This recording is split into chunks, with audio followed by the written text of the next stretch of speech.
Hey, thank you for joining us and welcome to episode 4 of Matchett and the Other Guy, the podcast where my friend and I, Kevin, simply sit outside my home here in Lake Wylie in Charlotte and have a chat. And the one thing that's become a bit of a tradition, Kevin, when we do these little, I was going to say fireside chat, lakeside chat, is I never know the subject that starts us off, but it's almost irrelevant what we talk about because we go wandering off down different avenues anyway. But what is today's topic of conversation?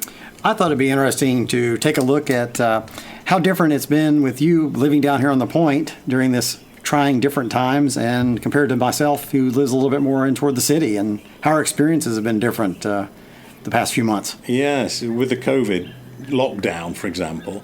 I mean, my experience of living down here in Lake Wylie, right on the Point, and as we look across the lake from our position here on Lake Wylie, I can see, well, both of us can see, I'm sure, South Carolina is over the other side of the lake, and technically we are in North Carolina, and I think the state line actually runs right down the middle of Lake Wylie, pretty much. I think it sort of weaves left and right. You might be right. But the division between the two state lines is somewhere half across the lake. But in terms of how the lockdown or the lack of physical interaction with folks has happened, it's not been a great deal of difference down here for me. I mean, I live a fairly quiet, hermit-like life anyway down here on the lake, and to me, the solitude of the lake existence is very appealing.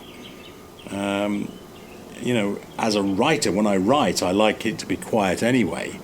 And I'm used to spending a lot of time on my own. So, yeah, I think you have a perfect environment for your creative outlets. That was one of the great attractions. I've been very blessed to have found this house. And we do get a little bit of noise. You can probably hear now that flight coming in to Charlotte Airport, which is not that far away from us. But other than that, typically, there's very little noise down here. If you listen now, there are no pleasure boats out on the lake. There's a little bit of wildlife. We just had 2 ducks fly by. Yeah, but not much, right? So anyway, in terms of day-to-day existence with the lack of interaction with folks, there's not been a great deal of difference, quite frankly. How about you? You live in a completely different part of town. What's been your experience of it? We're in South Park, which is kind of, still in the pretty far away from the uptown hustle and bustle, or what used to be the hustle and bustle. Yeah. But of course, we immediately were kind of, in lockdown, and then just kind of enjoying the neighborhood as we could. In most areas, I think, we happened in the spring, so the weather was really nice at the beginning. So it was a great time to get out and take a bike ride or do something in the yard. I did a lot of outside housework and got that done, and then it's good to play frisbee or something with my daughter and stuff like that. And I think one of the funniest things, and this was early on, I was listening to one of the shows and Alec Baldwin was on or something like that, and he says, "Good gosh, look what this has done to us. We went from everybody sitting on the couch on their iPads to actually being outside riding bikes and flying kites. It's like been the reverse effect." Yes, it's kind of the opposite of what you would expect of a lockdown. Really. Yeah, exactly. Yeah. But everybody, of course, was cautious and doing about their things. But we've seen the change. But I think your setup down here has been really envious. I think of what a lot would like to have. And I have friends that actually live on the water down in the Keys too. And I said they win COVID because they both work from home. And they want to get away. They lower the boat into the water and they head out into the ocean for a little while and come on back. And they don't have to do too much if they don't have to or don't want to. And most things can be delivered to their front door via Amazon or whomever. So I think they've done really well. You're absolutely right. And I have started to use Amazon significantly more than I did before all of this happened. And I find that having stuff delivered to we're not promoting Amazon in any way, but quite frankly, it's crazy to pretend it isn't such a huge company and we're all depending on it, because we really are.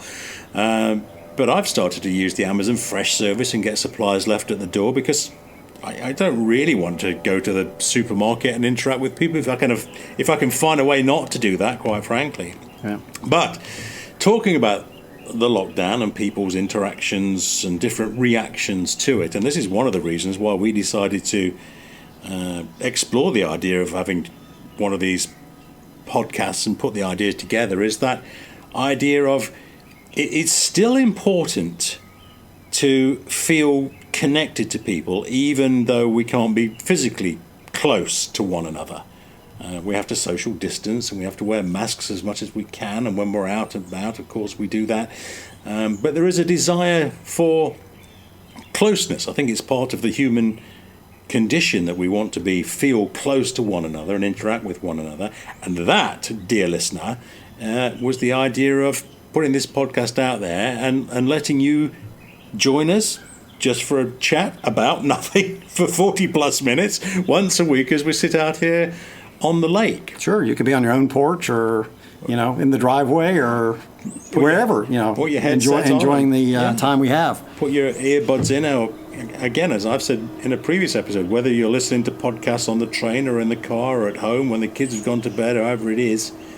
We like to feel that there's a sort of, there's a bond between all of this, and that was the reason for putting this podcast together. And I say that, Kevin, because I spend an awful lot of time on my own, but I've always done that.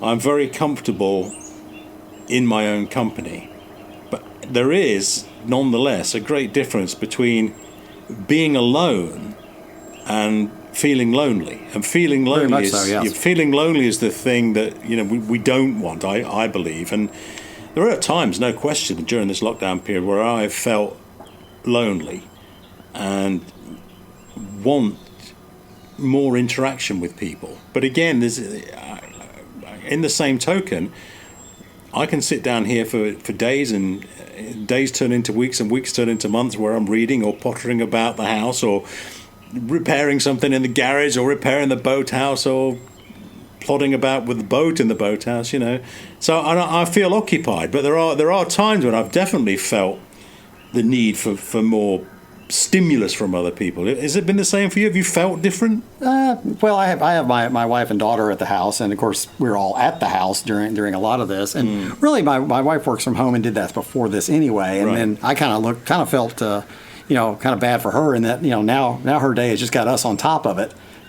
during the times. And I was try to keep the little one occupied, and we'd be doing something. But we did well, and everything worked out, and it's doing okay considering. But I know exactly what you're talking about the difference between being lonely and alone. I mean, there are certain people that certainly feel lonely at a football game with 100,000 other people. Yeah, it's not always the physical proximity; it's the mental connection with it. And then there's, like I say, cases like you mentioned where plenty of people could spend 2 weeks at their house and never interact with anybody and be happy as a clam. And then some that always have to have interaction multi times a day with other people. Yes, it's an odd thing that we're all experiencing, but it's not necessarily, in my estimation, it's not necessarily something that's confined to this current period, what's been described as the endless March of 2020, and here we are in October, and in many ways it still feels like March with the ongoing COVID crisis. But I mean, folks forever have felt that need to be amongst other people or to have a way to interact. And I think, can you imagine how difficult it would be if it wasn't for the help of social media, if it wasn't for the help of podcasts, whether it's produced by us or anybody else, or that idea that if you have relatives in Australia and you live in Britain, or you have relatives in New Zealand and you live in the United States, it's still possible now. You can call them on a day-to-day basis and have a video chat with them, which must be a tremendous help to people. But imagine life without that and being in a lockdown situation, Well, it almost, it would have been definitely harder, 20, 30 years ago. But then, in a way, you go back many more decades, and it almost wouldn't be as hard because we would send them a letter anyway. Yeah. The only way you're going to talk to your relative in Australia was you're going to do it through the post. So that may not have changed. That's true. You're like, I'm not going to see him anyway. I'm not going to talk to him on some electronic device, some magical thing I could actually talk to them with. Yeah. So, He's kind of getting back to the roots, a lot of it, you know. Now, we often find ourselves wandering back through the avenues of time back to our childhood, and that's just an organic thing that happens when we start talking. But you've just reminded me when you say, well, it wasn't so long ago where you had to write to relatives in Australia. It was the only way to communicate. When I was a young kid in England, my auntie and uncle, from one side of the family, from my dad's side, lived down in Cornwall, which is right in the south of England. It's it's the fabled pirate country of England, really. Oh, Devon and Cornwall. It's very, very romantic, very beautiful countryside, but the coast is very rocky, and the seas can be very rough around there. So there was a lot of pirate activity years ago, but of course, as with all commercialism, Cornwall and Devon has certainly, played on that idea of pirates around. Probably heard a gift shop on every corner. Well, absolutely, and Jamaica Inn is down in Cornwall, which has got such a great reputation for piracy, of course. And anyway, my auntie and uncle lived down in Cornwall, and we lived right in the centre of England. Loughborough, Leicestershire, Nottingham, Birmingham, Coventry, the sort of heart of the industrial Midlands, if you like. But on a Sunday evening, my mum would book through the through the GPO, through the telephone people. She would book a long distance call down to Cornwall to speak to my auntie. Oh, okay. And it had to be booked in advance. That I hadn't heard of. Yeah, so we would call the GPO, the General Post Office, I think it stood for, and say, we would like to put a long-distance call down to Redruth, Cornwall at 8 p.m. on Sunday, whatever date it would be. Yes, that's fine. Okay, we will call you at 1 minute to 8 p.m. to pick the phone up, and we will connect you, and then we would be connected to a phone in Cornwall. I mean, it seems such an antiquated system now, but that's how it was. Yeah, now you just pick up your phone and you dial any number, anywhere. That's right. And there's no second thoughts about it. And you're connected with video if that's what you want as well. Yeah. Well, I think back to 2001, A Space Odyssey, the Kubrick movie, when my first introduction to the attempt of a video call was in 2001. And I remember looking at it thinking, wow, that really is space-age science fiction technology. Now commonplace. We all do it. Exactly. Yeah. Well, I remember, talking about the phone thing, it's very specific that there wasn't a chance that I was going to get to talk to any of my friends that had moved away on the phone when I was a kid. Right. I mean, you could write letters, have a pen pal or what. And a prime example is I remember some of my parents' friends came through. They were from California, and we were in Florida. And they toured around the country and ended up coming through our area and stayed with us a night or two. And when they got back to California, they had a granddaughter, and they'd mentioned me, and she wrote me, and we just kind of became pen pals. And we would write letters every few weeks, and it was just kind of a thing. Oh, letter showed up, that type of thing. Yeah. And there wasn't even an inkling of a thought that I would ever ask to use the phone to call, because with long distance rates cost, there's no way we're letting you call out to California. I didn't speak. This was in probably 81 or 82 when this began. I didn't speak to her on a telephone until I think maybe 1990. Wow. So eight or more years later, we actually had a phone conversation. But just in terms of distance, the distance between my childhood home to my aunt's would be 300 miles, and that was considered in England to be the end of the earth. Quite frankly, it was almost unreachable. I mean, it was a journey that we took by car every year for our annual summer holidays, and we would always drive down to Cornwall to spend time with my auntie and uncle. But that car trip, Kevin, for 300 miles, it was the best part of 18 or 20 hours. Wow. Well, because not like the modern highways we have here where you just get on and blast and go. But I'm thinking, yes, in contrast, when you were thinking about the distance between California and Florida, I mean, that is a long way. Physically is a long way, even by today, even if you were to drive it, we're on the highways, on the freeway. So the distance involved, I can see, would be greater. Yeah, but do you remember that same thing of booking long distance calls? Did that happen, or it wasn't the same system? No, the only thing. Well, we didn't have to. Mom and Dad didn't have to call long distance too often, I recalled. But they would often wait till after 11 o'clock because the rates went down. Yes. They would often wait just about the time the local news was starting. It was 11, and you could make a phone call to whomever. Of course, they had to be up too, so it's not like anybody was going to bed early. But, and you had the time change, the time difference to they were calling. Factor in. See, we never had that to worry But then again, about. long distance could have literally been 2 counties over. Oh, really? Oh, yeah. It just depended on what system, how far.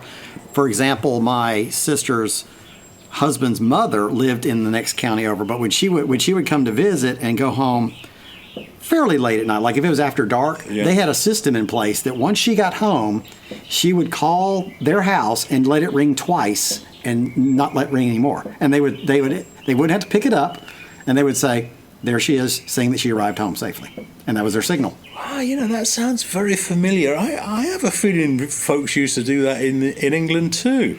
Let the phone ring but not pick it up, and then it's just a signal you're okay. Yeah, it just rings twice, and we know it's her.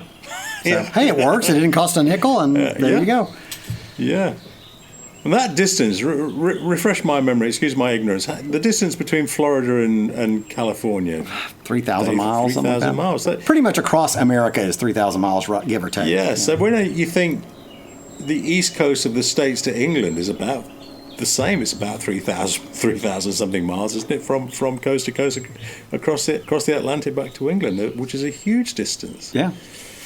I mean, it's amazing what you think about just how fast you can get to see something. You just hop in your car right now, and by dinner time, you're in another state and, talking with friends or family that you've gone to visit. Whereas, if it was in the days of the covered wagons and everything, that's your whole life changing. We're going to change our whole life to go this distance. I often think about that. And we may not make it. The times that we do our dinner talk events, when we book a little restaurant somewhere at an event, and I'll read a short story and we have dinner and we enjoy those evenings. But I always think, for example, when we drive from Charlotte down to Florida, that must be about 300 miles, I'm thinking, right? Because I often think, to where we go, I'm thinking, this is about the same distance as we used to drive down to Cornwall. It might be, yeah. I don't think we'd looked at it by mileage, but it's about 6 hours drive. Yeah. Well, so it was those trips that we used to take as kids with Mum and Dad in the car driving down to Cornwall were the most horrendous experiences as a kid. But you remember every one of them. Oh, wow. We used to leave home in the middle of the night, like 2:30 or 3 o'clock, because Dad always thought the roads would be less busy. Well, of course they were. The same thing. We would get a 5 o'clock start usually. So we would go to sleep at the normal time. Let's say it was 7 o'clock, 8 o'clock at night, and then Mum and Dad would wake us up in the middle of the night, and we would be put into sleeping bags in the back of the car and just told to go back to sleep again. Which typically we did. We would. If you can, great. It takes away half the trip if you're sleeping. And off we would go. And my mum was always given the task of navigating, reading the maps, and I just know she hated it. I mean, she couldn't navigate. She wasn't very comfortable reading maps. And my dad was former truck driver. So it was kind of second nature to him. So he would always do the driving. Mum never learned to drive right throughout her life. Really? Yeah. Wow, I never knew that. Yeah, I wish she did. She wished she did in later years, but that never happened. But my dad would get so upset when he would say to Mum, now do we turn left or right here? Is it junction this or is it junction that to get on there? Of course, Mum wouldn't know, and they would start arguing with each other. And we're going to the same place we went to last year. Exactly the same. We've done this a number of times. It was exactly the same. Yeah. But the biggest problem we encountered on our trips was always we'd take the motorways as much as we could, but it meant travelling through Birmingham, and there is a junction, an intersection of motorways, like freeways, motorways in England that goes through Birmingham, which is known as Spaghetti Junction, and the name says it all. It's just a, it's just a we had a local one called that in Tennessee. It's just a massive, and it was always notoriously awful. Like, you'd have to get on the right road at precisely the right time, of course, and if you didn't, you couldn't turn around for 20 miles before you could turn around and come back again. Oh dear, oh dear! I was just so pleased when we finally got to Cornwall and could get out of the car and forget about it for a week. Well, probably the most interesting thing, I mean, yes, it took you a long time, but there's probably great things to see along the way. Whereas, with today's highways in the U.S., you see the billboards and the truckers, and that's kind of it. There's not much to see.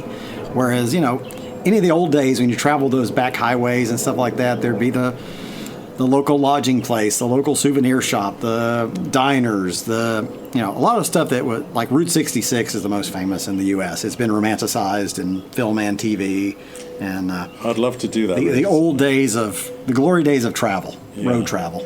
That is definitely on my list of things to do and make once we get out of this period of craziness and can get back to normality. I would like to travel old Route 66.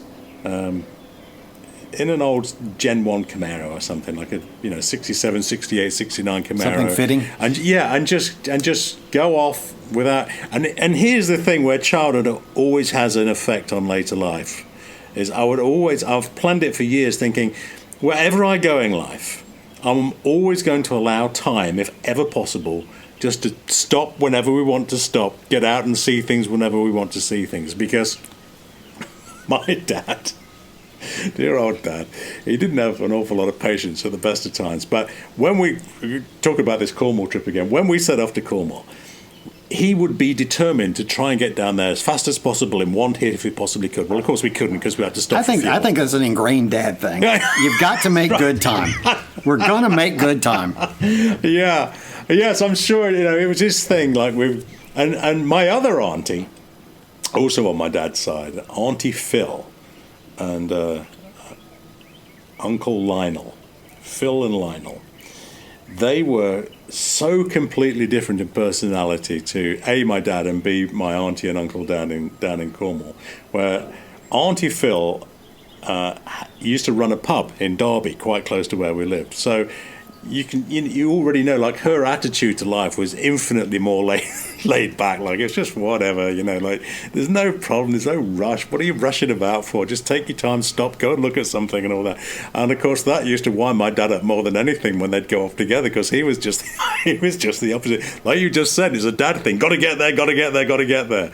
And you'd get there, you'd rush down there, then get out of the car and do what? Yeah. We're here. We're here. Yeah. Well. Yeah. Well, we moved to Florida when I was just about to turn 12, and home was in Tennessee, which we've been to. Right. And we would make that trek from Central Florida to Tennessee twice a year. We'd go up for 3 weeks in the summer, 2 weeks at Christmas. So that same exact trek, all the years we lived in Florida. Yeah. But it was that kind of same thing. We'd leave at 5. I would try every trip. I guess is biannual. This is 5 a.m. 5 a.m. Yeah. I would try. I'm going to stay up till we leave. That way I can sleep as much as possible. Yeah. Inevitably, I'd crash asleep on the floor, on the bed, wherever I was watching late night TV or whatever. But we would get that early start. We'd make our way out of our town, go up to like the next town. We'd swing into a little donut shop through the drive-thru or whatever, just to get a donut, and Dad would get a coffee. Yeah. And we'd kind of hit the highway at that point. And then I would try to crash and sleep as far as I could. And I would usually sleep my way into Georgia a decent amount. And then we'd stop for lunch at your whatever, fast food place, usually type of place. And then trek it on into Tennessee. Occasionally there was one place that Mom liked to stop on the way back or way up or down and buy a bag of pecans. She'd just get those Georgia pecans at one of the stands. So we would stop there. But yeah, not a lot of stopping and smelling the roses along the way. I can remember one of the first trips that we took together in separate vehicles was we were going down from Charlotte down to Florida. Mm-hmm. Jacksonville. And I can remember saying to you, I tell you what, let's stop at pretty much every rest stop as we go down. Or on the hour or something. Yeah, and I remember you looking at me with a slightly quizzical look, like, every rest stop, what are you talking about? Well, that's the reason why, because it's me rebelling from my dad trying to get down to Cornwall in one hit. Like, let's just break it up. I can remember saying to you, let's just break it up, just stop, just have a chat, use the bathroom if you need the bathroom, but just stop for 5 minutes. Just stop. Take a breath of fresh air out of the car, then get back in and go again. And, it's funny how it's funny how the events of childhood, even if you're not really aware of it at the time, how ingrained they are and how much of a part they play in your adult life, whether you agree with them or disagree with them or rebel against them or approve of them. The events of childhood, they play a big part in the structure of adulthood, don't they? Absolutely, absolutely. And on the same trips, especially in the summer ones or something like that, what was the I'm not going to run the air conditioner until we bitterly have to? Dad would not turn on the air. I'll have to take your word for that, because in England, of course, we never had any air conditioning. I'd hate to take power away from that big old V8 General Motors engine up front. Yeah, in the car as well, right? Suck the power out of that. Yeah. But it would get to a certain point where Mom had enough, and then the air would come on. But yes, I don't. I mean, yes, it will use a little bit more fuel, but let's balance out some life here, Yes, the quality of life comes into play. Yes, I wasn't even. See, this is me being English. I wasn't even thinking of air conditioning in a car, which again, we knew nobody really had. Only posh folks had air conditioning. I mean, England just really didn't require it. But air conditioning in buildings is a relatively new concept in England. Really? Yes, and absolutely. None of us. Well, yeah, you totally have a different climate. Yeah, none of us had it. But also, during my wonderful 15 or so years in France, we never had air conditioning. Nobody had air conditioning. These little remote rural hamlets and villages where the houses are built of solid stone and the walls are 3 foot thick of solid stone. That was the air conditioning. The house never got warm. Yeah. It was beautifully cool in the summer, just a result of the insulation quality of the stone. But conversely, in the winter, they were freezing cold. Oh boy, the houses. I mean, yes, in my childhood in England was the same. The houses were freezing cold, and everyone sat around the fire and got warm. That's what happened. But the house, my old farmhouse in France in the winter. If I'd been away for a race and over in the States, and then flown back to Paris and caught the train back down to Ruffec and then on to Fayol, where my farmhouse is, it would take 3 days of the log burner burning constantly 24 hours a day to get that house back up to temperature again. But then the stone would take over as an insulation again. That's and right. Keep the warmth in there. But it took a while. Boy, oh boy, it took a while.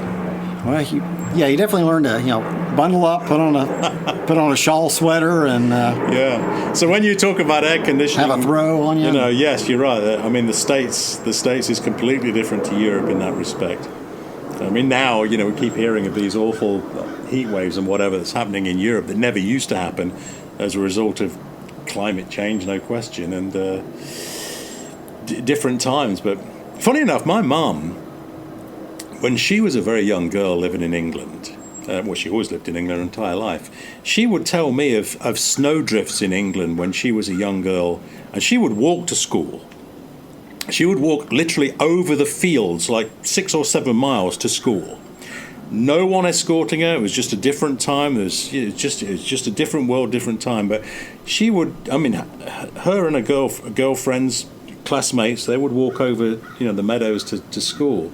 And she would describe that the snowstorms, when it snowed, would be at the top of the telegraph pole. So, that's sort of, 20, 25 feet, maybe sometimes in a drift. I would think at least, yeah. But I can never remember that. We had some real snow in England when I was a kid, but nowhere near as much as my mum experienced. And now, the snow in England is nowhere near what it used to be when I was a kid. So I guess that's more indication that things are changing. Yeah, and I grew up consistently in the southeast of the country, Tennessee and then Florida. Of course, Florida we didn't get at all, but Tennessee didn't get a whole lot and still doesn't. Occasionally you'd get a February or a March, storm that might bring a couple of days of snow where you go out and play. But it was once a year, maybe twice at the most, sometimes none a year, that type of thing. Whereas, if you live in a different part of the U.S. like Buffalo, you're going to have consistent snow all winter. Huge snows, so I've just never lived in any of that, so I haven't experienced it. No, I take my hat off to folks that live in that sort of that bitter cold, high snow country. Rochester, New York, for example. Yeah. We have a friend down in Charlotte, Mark, who works with American Airways, and that's where he was from, and he describes those bitter cold winters. And yeah, even my old Formula One colleague David Hobbs, when he lived up in Milwaukee, and I visited him a couple of times in the winter. Boy, it's freezing cold up there. We're talking about France and how cold it used to get in France. My neighbour, dear old Madame Fauconnet, who looked after me just like another mother, quite frankly. I mean, she took me, her and her husband, René, took me under their wing and looked after me like a son. It was wonderful. But describing the fires and the desire to keep the fire going, to keep the house warm, of course, they were absolute folks of the country. I mean, they'd lived their entire life, born, raised, and lived their entire life in this tiny little hamlet called Fayol. So they were absolutely country people, and they would teach you all the skills of living in the country. But I could never keep my fire alight overnight. Like I would stock it up. That was going to be my question: is what do you do when you're sleeping for 8 hours? Yeah, well, what we would do, we'd have log burners. There'd be log burners. Typically, originally they used to be open fire, so huge big chimneys there, huge fireplaces. But the downside of a big open fireplace is the house just fills with smoke. It's unavoidable. You just get wood smoke all the time. Very, very susceptible to the tiniest little change in air pressure and airflow between the chimney drawing the smoke and not. So the move away from that was to use these wonderful Godin, a Belgian make of log burner, and so all the smoke would of course go up the chimney because it was in a sealed place. But the way to keep the fire going was really just to close the vent down on the log burner right to the very minimum and just keep the logs just glowing overnight. Okay. And then we'd come down in the morning. Oxygen. Yeah, just enough. And then in the morning you'd restock the fire and away it went. But I did not have the technique to keep the fire alive, and come down in the morning, it'd be freezing cold again, freezing cold. I have to go through the rigmarole of lighting the fire and getting rid of the ashes, then getting a few twigs and a bit of paper, and then lighting the match to light the paper, to light the twigs, and slowly you build a fire. And I was explaining this to Madame Fauconnet one morning over coffee, and she was saying, look, I don't understand why you've got such a problem with keeping the fire in. And she was looking at me like I was missing something, logical. I said, I don't Madame Fauconnet, I don't know what it is, what I'm doing. She says it's all, and it was absolutely a matter of pride with her. She says there is always a glowing coal somewhere in there. You've just got to find it. Right. So the next morning, the fire had gone out, or I thought it had gone out. I thought, I'm going to get Madame Fauconnet over here and have her show me what to do here. So she came round and she opened the door of the log burner, and she's down on her hands and knees, and she's got the little poker, and she's poking around, and sure enough she finds the tiniest little piece of red wood burning, a little ember, and she blows on it, and then she puts a little bit of straw on it, and then it's whoosh, all of a sudden a flame appears, and she's going, voila, c'est pas compliqué, it's not complicated, there it is. That's great. Yes, it's not complicated for you, Madame Fauconnet. So obviously, like when you go to market, the fire would continue burning. You'd go to market and come back or whatever. Leave it burning all day long, all day, every day. Well, see, that's it. Nowadays, we won't even leave the house with the dryer on. Right. Right. Make sure the dryer's pulled before we leave the house. Yeah. Make sure the toaster's unplugged. So. Yes, right. Yeah. Well, the fire in those rural communities, it's the focal point of the house. I mean, I would imagine. They cook on it, and Madame Fauconnet had this wonderful old log burning range, a stove that she kept burning all day, every day, and she would cook on top of the stove like an Argo cooker, And she taught me to cook on this, but that was the focal point of her kitchen. Now, right at the side of this rather antiquated log burning stove was a brand new electric oven and a gas hob that her husband had fitted in for her as a. She probably wouldn't touch as a wedding anniversary present. And you're absolutely right. She never touched it. She didn't want anything to do with it. It was as brand new as the day he'd put it in. Didn't want anything to do with it. She spent her entire life cooking on that log burning range. And probably made some of the best meals that have ever been consumed in the history of the world. Yeah. Yeah, they were so wonderfully generous to me in all ways and all things. And one day one of our little conversations we have here as our podcast. We should. I'll make us a soup or something, as Madame Fauconnet taught me to make her soup, and we'll walk through the process. But Yeah, that'd be a great journey. yeah. Yeah, wonderful things. I don't know if we're getting on that. Yes, there's that difference between isolation, loneliness, and being alone. Because those little villages, and I'm sure they're all over the world in many different points, but in my little experience of living in France down near Cognac and Bordeaux, those villages are isolated. And if you have a heavy snowfall, well, you're isolated. What you've got in your house is what you're going to have until you can get back out onto the roads again. Exactly. And there was a great communal spirit of, well, I've got some ham, and well, I've got some potatoes, and well, I've still got half a loaf of bread. Well, all of a sudden, 3 families have got dinner. Yeah. Just have to get together and make it. That was I loved all of that. That feeling of community and the coming together. Yeah, we've lost that to an extent, haven't we? I think We need more of that, but I will say, even we don't enjoy these trying times, but I think it does bring back that it revives that. Yes. More than in any other times. So I think that's right. And again, gentle listener, that's one of the main reasons that we wanted to put this podcast together, was just to generate a little community. Even if we can't be together, we can be together another way. And well, I certainly enjoy these podcasts. I enjoy our little chats together. How about you? I'm having a great time. Yeah. Well, look at that. It's nearly time for us to wrap up again. We can do that. Yeah. Well, We'll be back again. all being well, we'll be back again. The sun's starting to drop down now, isn't it? A little bit. It's starting to cool off.